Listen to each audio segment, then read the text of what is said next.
नमस्कार। तो आज हम एक बहुत ही दिलचस्प लेख पर बात करने वाले हैं। ये भगत सिंह का लिखा हुआ है, मैं नास्तिक क्यों हूँ। हालांकि देखिए, हमारे पास इसका पूरा लेख नहीं है। जो स्रोत हैं वो बस ये बताता है कि इसका एक सारांश मौजूद है, करीब 1000 शब्दों का।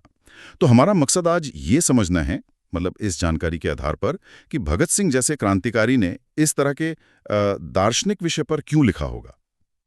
तो चलिए इसी पर थोड़ी गहराई से बात करते हैं। ये शीर्षक ही देखिए, मैं नास्तिक क्यों हूं, अपने आप में कितना दमदार है। बिल्कुल। ये सिर्फ एक बयान नहीं लगता है ना। हाँ। इसमें जो क्यों शब्द है वो बहुत महत्वपूर्ण है। ये इशारा करता है कि ये सिर्फ एक घोषणा भर नहीं है, हम्म। बल्कि इसके पीछे एक कारण है, तर्क है, एक विचारशील लेख होने का संकेत देता है। ये कोई सतही बात नहीं लगती। सही कहा। और ये भी सोचने वाली बात है कि उन्होंने ये शायद जेल में लिखा या अपने क्रांतिकारी जीवन के उस उथल पुथल भरे दौर में। हाँ, ये बहुत अहम नुक्ता है। मतलब ऐसे मुश्किल वक्त में जहां सारा ध्यान राजनैतिक आज़ादी पर था, वहां इस तरह के निजी दार्शनिक सवाल पर लिखना। बिल्कुल।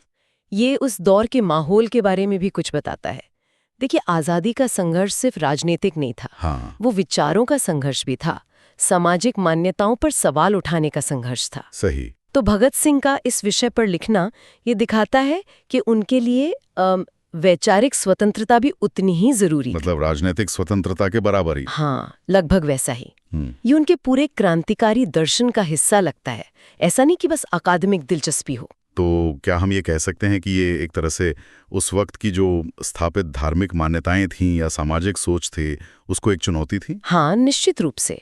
इसे एक किस्म का विद्रोह भी कह सकते हैं। अच्छा। हाँ, सोचिए ना, उस जमाने में खुले तौर पर नास्तिकता की बात करना, वो भी सार्वजनिक रूप से, ये बहुत बड़ा, बहुत साहसिक कदम रहा होगा। हाँ, ये तो है। ये सिर्फ धार्मिक सत्ता पर नहीं, बल्कि समाज में जो गहरी जड़ें जमा चुकी थी मान्यताएं, उनको सीधी चुनौती थी।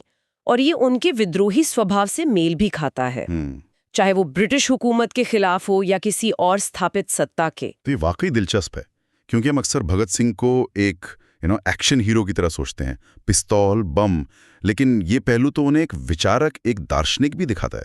बिल्कुल सही। और ये हमें याद रखना चाहिए कि हम ये सारी बातें सिर्फ शीर्षक और इस तथ्य के आधार पर कर रहे हैं कि ऐसा एक लेख है और उसका सारांश है। हाँ, ये जरूरी है। हमारे पास सारांश के अंदर क्या तर्क हैं, क्या उदाहरण है, वो तो नहीं है। सही। लेकिन फिर भी सिर्फ इतनी सी जानकारी भी भगत सिंह की व्यक्तित्व की जो जटिलता है, जो गहराई है, उसे दिखाती है। हाँ, उनके विचारों की व्यापकता पता चलती है जी। कि वो सतही तार पर नहीं सोचते थे, वो मुद्दों की तह तक जाते थे, सवाल पूछते थे। तो मतलब बिना पूरे लेख को पढ़े भी सिर्फ इसके होने की खबर और इसका शीर्षक ही हमें भगत सिंह की शख्सियत का एक और रंग दिखा देता है। हाँ, बिल्कुल।